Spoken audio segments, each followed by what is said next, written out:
வணக்கம் மக்களே, வாழ்க வளமுடன். நல்லதே நினைப்போம், நல்லதே நடக்கட்டும். ரொம்ப நல்ல உள்ளம் படைத்தவர்கள் நம் சப்ஸ்கிரைபர்கள், என்னுடைய உறவுகள் அப்படின்னு கூட சொல்லலாம். ஏன்னா உங்களுடைய வீட்டில் ஒரு விசேஷமாக இருந்தால் கூட நமக்கு ஃபோன் பண்ணி எந்த ஓரையில் செய்யலாம். இப்போ ரொம்ப பேர் திருமணத்துக்கு நாள் குறிக்கிறது கூட இப்போ ரொம்ப லாங்கில் இருக்கிறவங்க கூட ஃபோன் பண்ணி கேட்டுக்கிறாங்க. முகூர்த்த கால் வைக்கணும், அதுக்கான சரியான ஓரை. ஒரு காதணி விழா வைக்கிறோம், அதுக்கான சரியான ஓரை. ஒரு இன்டர்வியூக்கு வேலைக்கு போகிறோம், அதுக்கு சரியான நேரம் ஓரை. அது ரொம்ப சந்தோஷமாக இருக்குது. கண்டிப்பாக உங்களுக்கு நான் சேவை செய்கிறதுக்கு நான் புண்ணியம் செஞ்சுருக்கணும். கண்டிப்பாக எல்லாருக்கும் இறைவன் அருள் கிடைக்கும். நீங்கள் செஞ்ச தர்மம் தானம் தான் கடைசி வரைக்கும் உங்களுக்கு துணையாக நிற்கும். சரி, நம்ம இந்த வீடியோவில் எதை பற்றி பேசலாம் அப்படின்னா, ரொம்ப பேர் என்ன கேட்டிருந்தீங்க அப்படின்னா, இந்த 2025 மார்ச் 19 வரக்கூடிய சனி பகவான் பெயர்ச்சி கன்னி ராசிக்கு எப்படி இருக்கும். ஏன்னா கன்னி ராசி அன்பர்களை பொறுத்த வரைக்கும் நல்ல மனம் படைத்தவர்கள், இரக்க குணம் படைத்தவர்.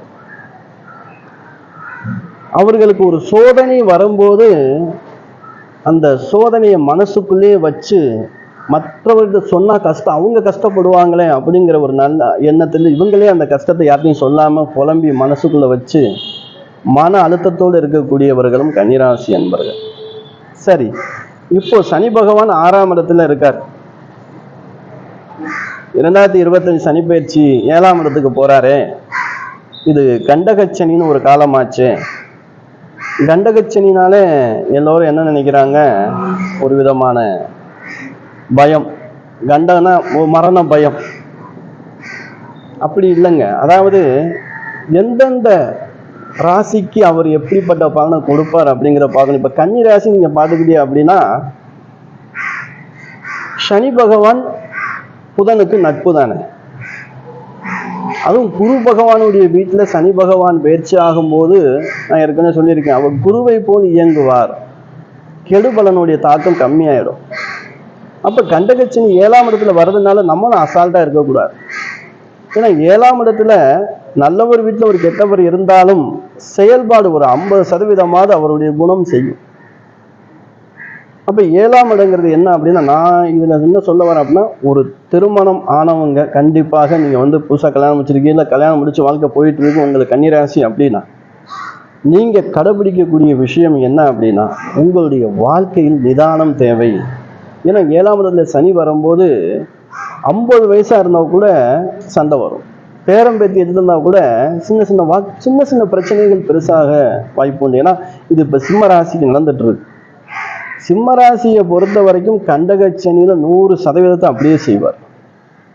அதுவும் நீங்கள் செஞ்ச தர்மங்கள் பொறுத்து ஓரளவுக்கு குறைவு இருந்திருக்குமே தவிர, மற்றபடி முழுமையாக எனக்கு இந்த கண்டகச்சனியில் சிறப்பாக இருந்தேன் அப்படிங்கிறது சொல்ல முடியாது. உங்களுடைய லக்கண தசா புத்தி பலமாக இருந்துச்சு அப்படின்னா அதில் லட்சத்தில் ஒருத்தர் ஜெயிச்சிருக்கலாம்.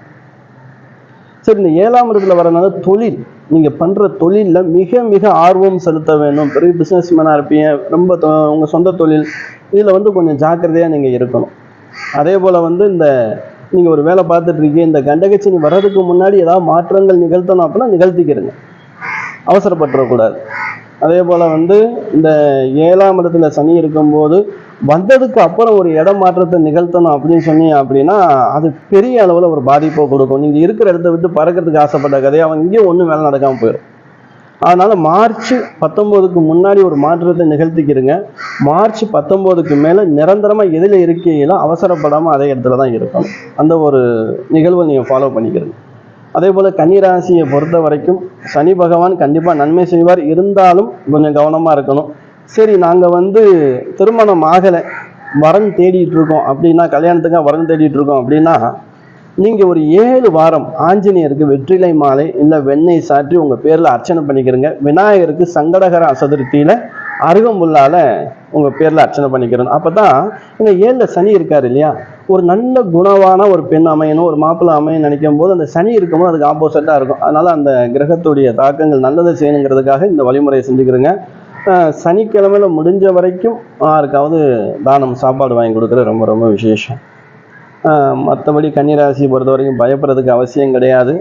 உங்களுடைய ஜாதகத்தில் நடக்கக்கூடிய தசா புத்தி உங்களுக்கு ஜாதகமாக இருந்துச்சு அப்படின்னா கண்டிப்பாக சனி பகவானுடைய அந்த கண்டகச்சனி காலம் உங்களுக்கு முழுக்க முழுக்க நன்மையை செய்யும்.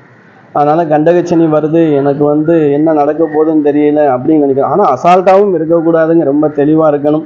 படிக்கிற வயசுன்னா மந்தம் ஏற்படும். அதே மாதிரி வந்து ஒரு 50 வயசுக்கு மேலே இருக்காங்கன்னா உடல் மீது கவனம் செலுத்தணும், கரெக்டாக உணவுகள் எடுத்துக்கிறணும், நல்ல சரியான நேரத்துக்கு தூங்கணும். இந்த மாதிரி விஷயங்களை நீங்கள் ஃபாலோ பண்ணிக்கிறீங்க.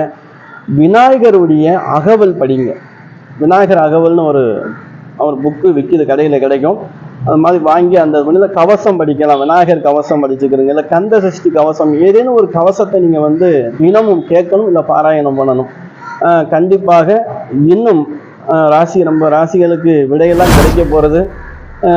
இந்த 2025 மார்ச் 19 பெரிய மாற்றம் நிகழும். கண்டிப்பாக இப்போ இருந்து நீங்கள் வந்து தான தர்மத்தை செய்து வரும்போது, பகவான் வரும்போது கண்டிப்பாக நன்மை நடக்கும். நம்ம அடுத்த வீடியோவில் சந்திக்கலாம். உங்கள் ஈஸ்வரன் சீதாராமன்.